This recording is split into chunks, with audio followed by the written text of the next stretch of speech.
सुजीत पांडे जी का गाया हुआ एक गीत में आप सबके बीच रख रही हूँ, जो हमारे बड़े भाई हैं। आइए उनका बहुत ही प्यारा सा गीत है, आप लोग जरूर सुनिएगा, खूब प्यारा आशीर्वाद दीजिएगा।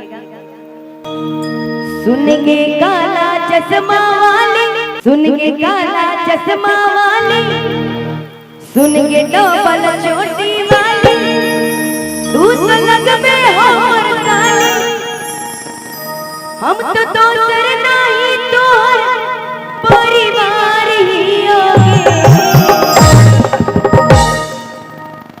कि हम तो दोसर नहीं तोहर परिवार ही होगे। तोरा दीदिया के, तोरा दीदिया के हमारी बधाई होगे, तोरा दीदिया के हमारी बधाई होगे। सुन के काला चश्मा वाली, सुन के डबल चोटी वाली, तू तो लगबे हमर साली,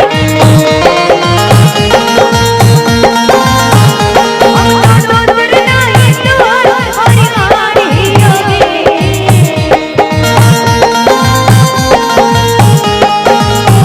हम तो दोसर नहीं तोहर परिवार ही होगे। तोरा दीदिया के, तोरा दीदिया के हमारी बधाई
होगे, तोरा दीदिया के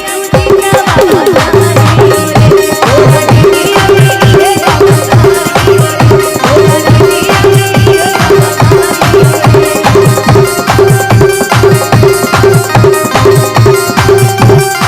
बधाई होगे। फरमाइश उनका